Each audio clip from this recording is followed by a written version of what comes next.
cuando otras personas son negligentes? ¿Te da tanto miedo ofenderlas como para no dejarlas en evidencia? ¿Incluso las saludas sonriendo por preservar la relación? ¿Coincide esto con los principios de la verdad? ¿Qué carácter corrupto y qué ideas equivocadas oculta esto? ¿Cómo contempla Dios este problema y cómo lo saca a la luz? Mira el video de Testimonio Cristiano. ¿Por qué me da miedo revelar los problemas ajenos para descubrirlo? Cuando yo estudiaba, veía que algunos compañeros no se callaban nada. Cuando otros se equivocaban, ellos lo decían, lo que hacía que la gente los marginara. Yo pensaba, ¿no son un poco torpes? Como suele decirse, nunca golpees a nadie por debajo del cinturón. Y callarse los errores conserva las amistades. Verlo todo, pero no sacarlo a colación. Así es como puede encajar una persona con los demás. Si eres demasiado directo, aunque no tengas mala intención, la gente reaccionará mal y se dificulta hacer amigos. Por eso no señalaba directamente los problemas de nadie en mis relaciones. Yo era del agrado de todos mis compañeros. Decían que era fácil llevarse bien conmigo, y yo creía tener buena humanidad. Una vez que tuve fe en Dios, también me relacionaba bien con mis hermanos. No señalaba los problemas de nadie cuando los advertía. Siempre creí que si era directa incomodaría, que pensarían que los perseguía y trataba de exponerlos, y que eso rompería nuestra relación. Hasta que no experimenté una revelación y leí la palabra de Dios, no vi que mi forma de relacionarme iba contra la verdad y contra Dios. ¿Cómo lo experimentaste y lo llegaste a comprender? Fue en 2015 y yo era compañera de Leslie. Ella llevaba en la fe más tiempo que yo. Éramos educadas la una con la otra. Nos llevábamos bastante bien y casi no teníamos conflictos. Después me eligieron supervisora. Una vez, los demás denunciaron que Leslie era negligente, escurridiza y que demoraba el trabajo. Como su problema me pareció bastante grave, hablé con mis compañeros sobre la necesidad de exponer sus problemas para que pudiera reflexionar y corregirse. Mis compañeros accedieron y preguntaron quién debía hacerlo. Yo me quedé sin palabras porque no quería asumir esa responsabilidad. Pensé, si le señalo sus problemas, ¿acaso ella pensará que la estoy persiguiendo? ¿Cómo nos llevaríamos después? Para mi sorpresa, todos propusieron que fuera a hablar con Leslie. Quise huir. Pero si no les señalaba sus problemas, el trabajo de la iglesia seguiría viéndose afectado. Así que me vi obligada a hacerlo. Tardé un poco en mentalizarme, animándome a mí misma a señalarle sus problemas. No hacía más que ensayar mentalmente lo que iba a decirle de principio a fin. Pero cuando la vi, me sentí muy confundida. Noté que me atragantaba y no me salían las palabras. Al final le pregunté, ¿has tenido alguna dificultad? ¿Estás bien? ¿Por qué tardas tanto en hacer los videos? Ella respondió que su trabajo se estaba retrasando porque le preocupaba que su hijo no estaba yendo a clase. Pensé, dice que tiene dificultades. Si la dejo en evidencia por negligente, retorcida y escurridiza, ¿creerá que soy demasiado dura y que la estoy persiguiendo? Si se rompe la relación, habrá más incomodidad entre nosotras. Ante esa idea, no le señalé sus problemas. Le di unas palabras de consuelo y repasé brevemente el estado de su deber. ¿Reconoció sus problemas a partir de esas palabras? Como no se conocía realmente nada, Siguió siendo negligente en el deber y hubo muchos problemas en sus videos. Me di cuenta de que sus problemas eran muy graves y de que habría que destituirla. Luego fui a hablar con ella.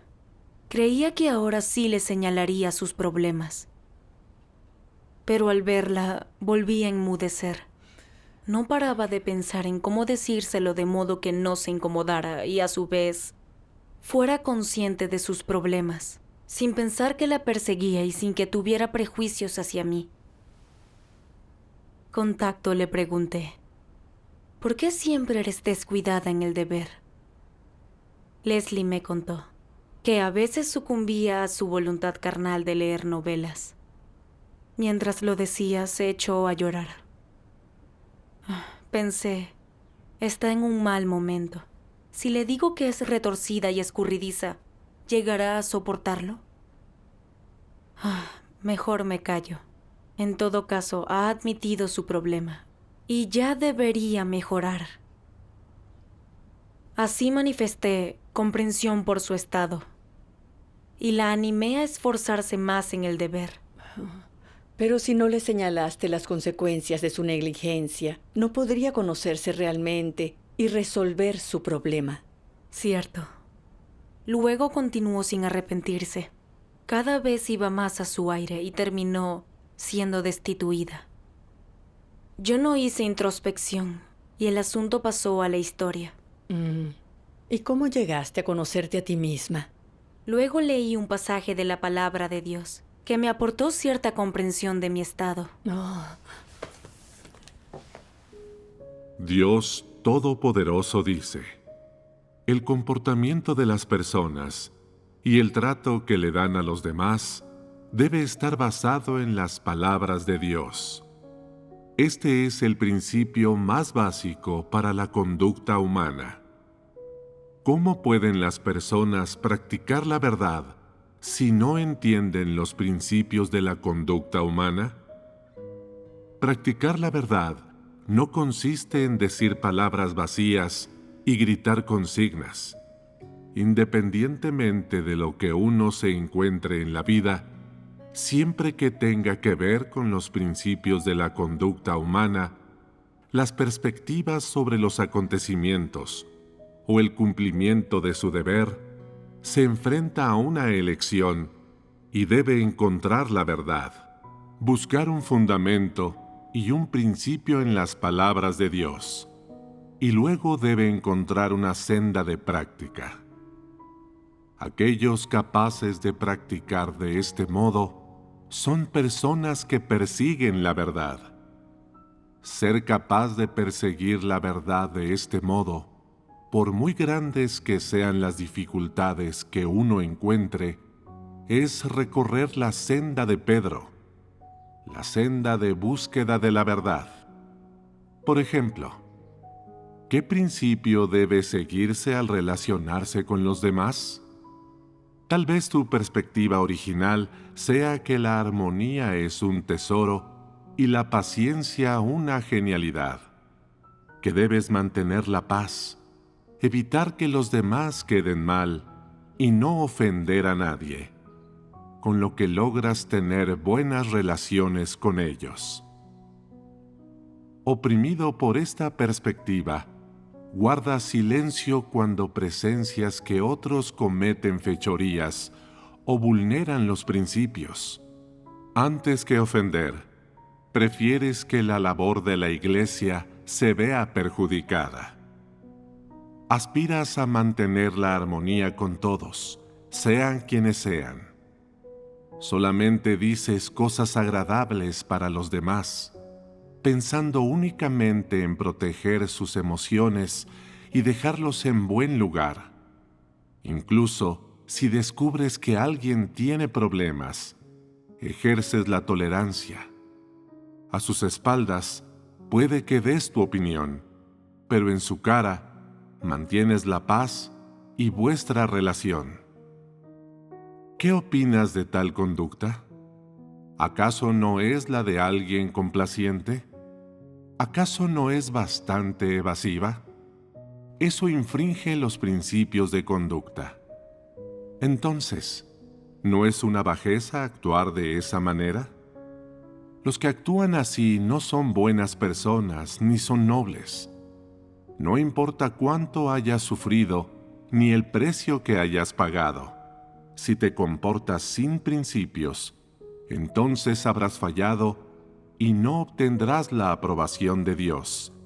No serás recordado por Él ni le complacerás. Amén. Amén. Estas palabras me aclararon que suceda lo que suceda en mi vida. Siempre que atañe a principios de conducta o a mi opinión sobre las cosas, debo buscar los principios de la verdad. Hasta entonces no me había atrevido a señalar los problemas de los hermanos y no creía que hubiera nada de malo. Creía que mientras nos lleváramos bien y no discutiéramos, todo estaba bien. Dios dice, no importa cuánto hayas sufrido ni el precio que hayas pagado. Si te comportas sin principios, entonces habrás fallado y no obtendrás la aprobación de Dios. No te recordará ni le complacerás. Estas palabras me afectaron mucho. Tal vez parecía que no hacía nada malo, pero siempre temí ofender y nunca me atreví a señalar los problemas de nadie. Aunque viera un problema y en el fondo me enojara, era todas sonrisas, con lo que no se resolvían problemas y perjudicaba a la labor de la iglesia. Dios dice que esa clase de persona es taimada y carente de principios. Reflexioné sobre mi gestión del incidente. Era consciente de que ella era escurridiza y de que afectaba el progreso. Pero temía caerle mal si era directa, lo que podría generar en ella prejuicios hacia mí. Temía que lo rechazara y se molestara y que las cosas se volvieran incómodas. Por preservar la relación, temía dejarla en evidencia o tratar con ella. Yo veía que estaba empeorando su problema de negligencia y estaba enojada. Pero al hablar con ella, me dio miedo contrariarla, así que no me atreví a exponerle su problema. Le dije algunas cosas inofensivas que obviaron el tema, y hasta llegué a consolarla. Como supervisora, no exponer ni resolver los problemas que descubriera significaba que era irresponsable y negligente. Por fin entendí que siempre me hacía la buena ante los demás, porque creía que ser considerada y comprensiva era ser buena persona. Hasta que no se reveló la realidad, no cambié mi forma de verme a mí misma. Advertí el problema de Leslie, pero no se lo señalé. En consecuencia, ella no vio la esencia ni las consecuencias de su problema, y la labor se demoró. Yo era egoísta y retorcida. ¿Acaso tenía buena humanidad? Sí. Yo creía que ser comprensiva y compasiva con los demás era tener una buena humanidad. Pero con la revelación de la palabra de Dios descubrí que llevarse superficialmente bien con todos no es una buena humanidad. Cumplir los principios y proteger el trabajo de la iglesia cuando pasan cosas, eso es buena humanidad. Así es. Más tarde, en una reunión leí el análisis de la palabra de Dios sobre nunca golpees por debajo del cinturón y callarse los errores conserva las amistades. Entonces supe que no quería señalar los problemas de nadie porque me influían estas ideas. Dios Todopoderoso dice: hay un principio en las filosofías de vida que dice: callarse los errores de los buenos amigos hace la amistad larga y buena. Esto significa que, para preservar una relación amistosa, uno debe guardar silencio sobre los problemas de su amigo, incluso si los percibe claramente, que debe respetar los principios de no pegarle a la gente en la cara ni llamarle la atención por sus defectos. Han de engañarse mutuamente, ocultarse el uno del otro, intrigar contra el otro.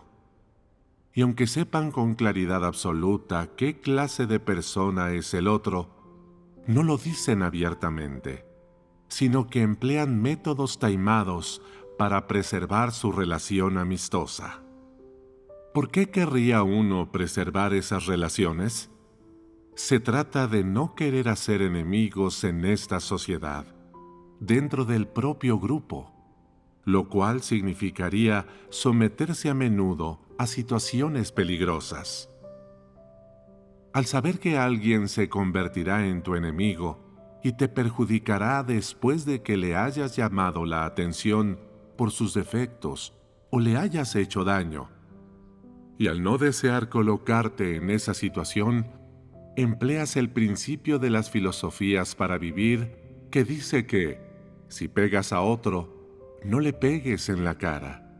Si increpas a alguien, no le llames la atención por sus defectos. A la luz de esto, si dos personas mantienen una relación de este tipo, ¿consideran que son verdaderos amigos? No son verdaderos amigos, y mucho menos el confidente del otro. Entonces, ¿de qué tipo de relación se trata exactamente? ¿No es una relación social fundamental? En este tipo de relaciones sociales, las personas no pueden expresar sus sentimientos, tener intercambios profundos, ni hablar sobre lo que les venga en gana. No pueden decir en voz alta lo que hay en su corazón o los problemas que perciben en el otro, ni tampoco palabras que puedan beneficiar al otro. En cambio, optan por decir cosas agradables para conservar el favor del otro. No se atreven a decir la verdad ni a defender los principios por temor a suscitar la animadversión de los demás hacia ellos. Cuando nadie amenaza a una persona, ¿acaso ésta no vive en relativa tranquilidad y paz? ¿No es este el objetivo de las personas que promueven el dicho: si pegas a otro, no le pegues en la cara? Si increpas a alguien, no le llames la atención por sus defectos. Es evidente que se trata de una forma de existencia taimada y engañosa, con un elemento defensivo cuyo objetivo es la propia preservación. Las personas que viven así no tienen confidentes, ni amigos íntimos a los que puedan decirles lo que quieran. Están a la defensiva unos con otros, y son calculadores y estrategas. Cada uno toma de la relación lo que le conviene. ¿No es así? En el fondo, el objetivo de si pegas a otro, no le pegues en la cara. Si increpas a alguien, no le llames la atención por sus defectos. Es evitar ofender a otros y ganarse así enemigos. Protegerse no causando daño a nadie. Se trata de una técnica y un método que uno adopta para evitar ser lastimado. Si observamos estas facetas diversas de su esencia, es un principio noble exigir de la conducta moral de la gente: si pegas a otro, no le pegues en la cara. Si increpas a alguien, no le llames la atención por sus defectos. ¿Es positivo? No. Entonces, ¿qué es lo que enseña esto a la gente? Que no debes ofender ni herir a nadie para que no seas tú el que termine herido. Asimismo, que no se debe confiar en nadie. Si haces daño a un buen amigo tuyo, la amistad empezará a cambiar sutilmente. Pasará de ser un buen amigo, un amigo íntimo, a ser un desconocido o un enemigo. ¿Qué problemas se resuelven enseñando a las personas a actuar así? Aunque al actuar de esta manera no te crees enemigos e incluso pierdas unos cuantos, ¿acaso esto hará que la gente te admire o te apruebe y te tenga siempre como amigo? ¿Con esto se alcanza plenamente el estándar de conducta moral? En el mejor de los casos, no es más que una filosofía de vida. Amén. Amén. La palabra de Dios revela nuestra verdad. Así es. Cuando Dios analizó la repercusión de estas máximas, nunca golpees por debajo del cinturón, y callarse los errores conserva las amistades. Lo sentí justo delante de mí, revelándome. Al vivir según estas filosofías de conducta, mis palabras y mis actos solo servían para protegerme. Estuviera con quien estuviera, siempre cumplí el principio de no contrariar ni ofender a nadie. Cuando estaba estudiando, veía que se marginaba a la gente que era directa. Así que creía que para llevarse bien nunca hay que decir lo que sientes realmente, ni sacar a colación los problemas de la persona y ofenderla. Así caerás bien y encajarás con facilidad. Incluso tras empezar a creer en Dios, seguía esa modalidad de conducta con los hermanos, para no caer mal ni herir a nadie. Siempre que era preciso revelar a alguien, me mantenía al margen, o se lo comentaba a un compañero para que se ocupara. A veces, cuando tenía que hablar, decía cosas intrascendentes adecuadas a la situación, con lo que muchos problemas no se resolvían a tiempo. Tenía filosofías mundanas como un amigo, un camino. Nunca golpees por debajo del cinturón, y callarse los errores conserva las amistades. Nunca le decía a nadie lo que pensaba, y cada vez era más falsa. Solía pensar que caería bien a la gente si mantenía buenas relaciones y me llevaba bien con todos, y así recibiría su visto bueno. Si un día decía o hacía algo contrario a los principios, entonces la gente me perdonaría. Vi que no tenía principios en mis relaciones. Solo quería que todos estuvieran contentos y que nadie revelara los defectos de nadie, de manera que yo no quedara mal y conservara mi estatus e imagen. No trataba de ganarme a la gente y utilizarla. Tal vez pareciera simpática, afable y empática, pero por detrás estaba buscando alcanzar un fin oculto. Era malvada, de verdad. Sin esta enseñanza, seguiría sin saber que vivir según estas filosofías de conducta oculta unas intenciones tan malvadas. Es difícil discernirlo. Así es. Al recordar el asunto de Leslie, me resultaba evidente que era retorcida y escurridiza. Pero, por no contrariarla, no señalaba sus problemas, lo que afectaba el trabajo. No solo le hacía daño relacionándome de esa forma, sino que también demoraba la obra. Dios siempre ha enseñado que debemos contemplar a las personas y las cosas, actuar según sus palabras, con la verdad por criterio. Sin embargo, yo vivía mi vida diaria según las filosofías satánicas, y siempre me contenía de palabra y obra. No era capaz de hablar con los demás ni de ayudarlos, y menos de cumplir como líder. Así es. No pensaba en cómo hablar de una forma que edificara, ni en proteger el trabajo de la iglesia. Miraba mientras se veía perjudicado el trabajo y pretendía ser buena persona. Sacrificaba los intereses de la iglesia por los míos propios.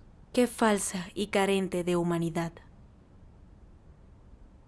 De continuar así, Dios me aborrecería y los demás me rechazarían. Entonces oré a Dios. Dios mío, veo el perjuicio al trabajo de la iglesia, pero me hago la buena. No protejo los intereses de la iglesia. Dios mío, quiero arrepentirme. Por favor, guíame para resolver este problema y para ser una persona que proteja el trabajo de la iglesia. Luego leí la palabra de Dios. Dios Todopoderoso dice: cuando surge algo, vives según una filosofía de vida y no practicas la verdad. Siempre tienes miedo de ofender a los demás, pero no temes ofender a Dios. e incluso sacrificarás los intereses de la casa de Dios para proteger tus relaciones interpersonales. ¿Qué consecuencias tiene actuar así?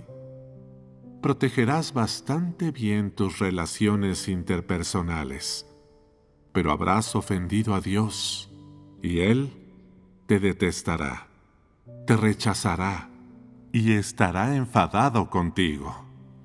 Sopésalo. ¿Qué es mejor? Si no lo sabes, entonces estás completamente confundido. Demuestra que no tienes la más mínima comprensión de la verdad. Si continúas así, sin llegar a despertar, el riesgo es ciertamente grande y, al final, serás incapaz de alcanzar la verdad. Serás tú el que sufra una pérdida. Si no buscas la verdad en este asunto y fracasas, ¿podrás buscar la verdad en el futuro? Si sigues sin poder hacerlo, ya no será cuestión de sufrir una pérdida. Al final, serás expulsado. Si tienes las motivaciones y la perspectiva de una persona agradable, entonces, en todos los asuntos, serás incapaz de practicar la verdad y acatar los principios, y fracasarás y caerás siempre. Si no despiertas y no buscas nunca la verdad, entonces eres un incrédulo, y nunca obtendrás la verdad y la vida. Así pues, ¿qué deberías hacer? Cuando te enfrentes con esas cosas, debes clamar a Dios en oración, suplicando salvación y pidiéndole que te otorgue más fe y fuerza para permitirte acatar los principios, que hagas lo que debas hacer, manejes las cosas de acuerdo con los principios, te mantengas firme, protejas los intereses de la casa de Dios y evites que entre algo perjudicial en la obra de la casa de Dios.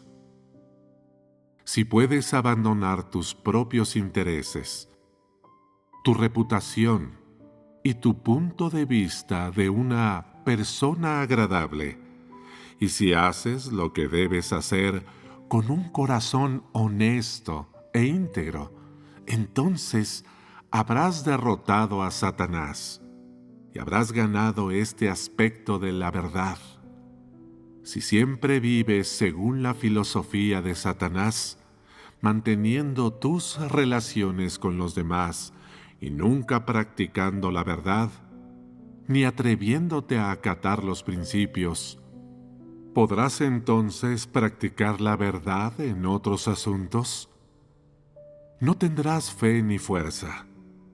Si nunca eres capaz de buscar o aceptar la verdad, entonces, ¿esa fe en Dios te permitirá obtener la verdad?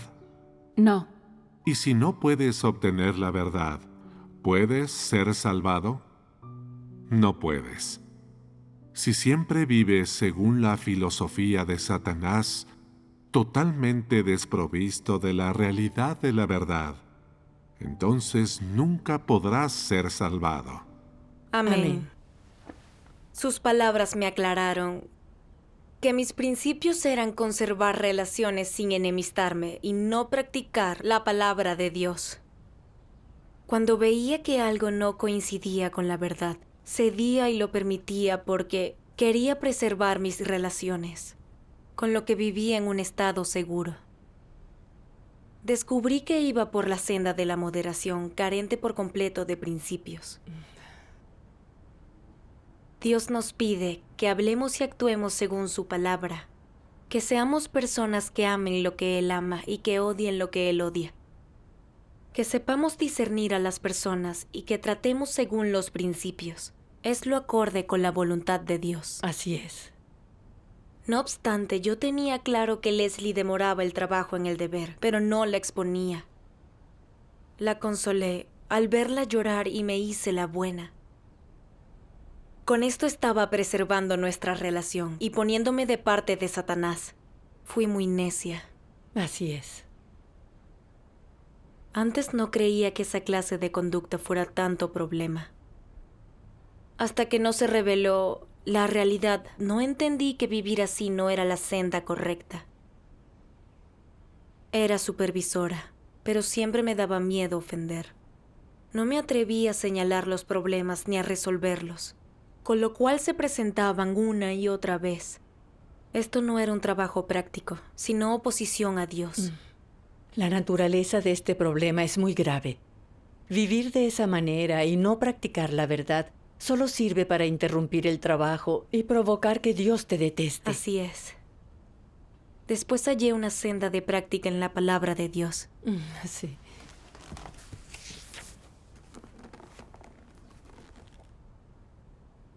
Si quieres establecer una relación normal con Dios, entonces tu corazón debe volverse hacia Él. Con esto como fundamento, también tendrás una relación normal con los demás. Si no tienes una relación normal con Dios, entonces sin importar lo que hagas para conservar las demás, no importa lo duro que trabajes, todo esto se corresponderá con una filosofía humana. Estarás protegiendo tu posición entre las personas y logrando su elogio a través de perspectivas y filosofías humanas, en lugar de establecer relaciones normales de acuerdo con la palabra de Dios. Si no te centras en tus relaciones con las personas y, en cambio, mantienes una relación normal con Dios, si estás dispuesto a darle tu corazón a Dios y aprender a obedecerle, entonces, de manera natural, tus relaciones interpersonales serán normales. Entonces, estas relaciones no se erigirán sobre la carne, sino sobre el fundamento del amor de Dios. Casi no tendrás interacciones carnales, pero a nivel espiritual, tendrán comunicación y mutuo amor, consuelo y provisión.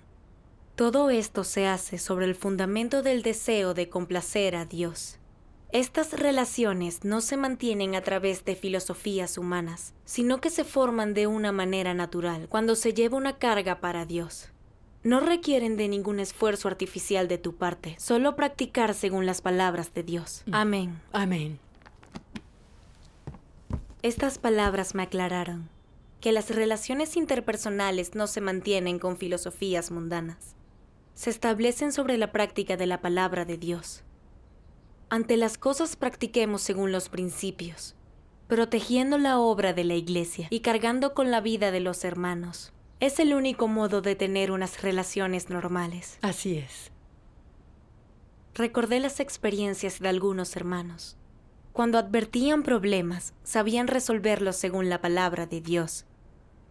Aunque la gente saliera mal parada a veces, si buscaba la verdad, con esta enseñanza y estas críticas, podían descubrir sus defectos, conocer su carácter corrupto, corregir sus estados incorrectos, progresar en la vida y obtener mejores resultados en el deber. Eso sí es ser cariñoso y servicial. Así es. Sin embargo, a quienes no buscan la verdad, las críticas y el trato los desenmascaran. Están hartos de la verdad, y cuando los podan y tratan, procuran poner excusas y resistirse. Esta persona no es un hermano auténtico y hay que rechazarlo.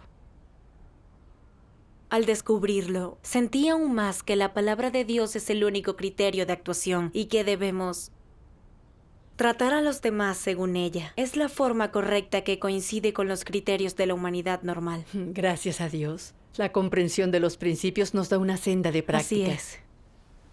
Más adelante, descubrí que una hermana era arrogante y que no admitía sugerencias. No paraba de demorar el trabajo. Tenía que hablar con ella y señalarle sus problemas para que reflexionara.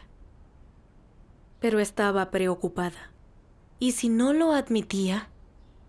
Tendría prejuicios hacia mí y diría que la perseguía.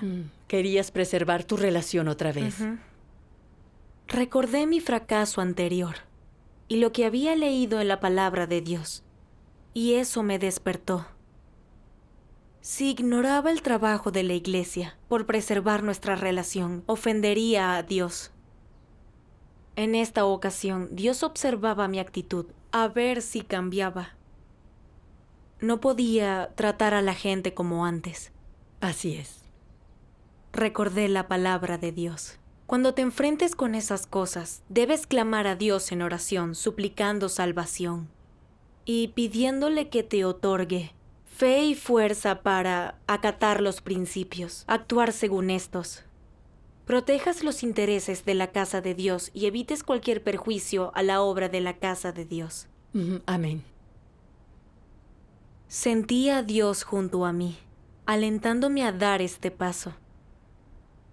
Entonces oré a Dios para pedirle fe y fortaleza para practicar la verdad, priorizar el trabajo y dejar de temer ofender y de proteger las relaciones. Tras orar busqué a aquella hermana, además de exponerle el problema de su conducta sistemática.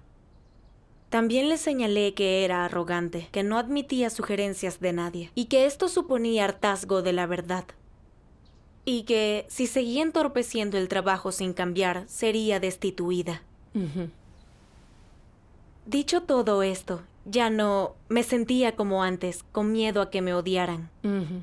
Por el contrario, me sentía más relajada.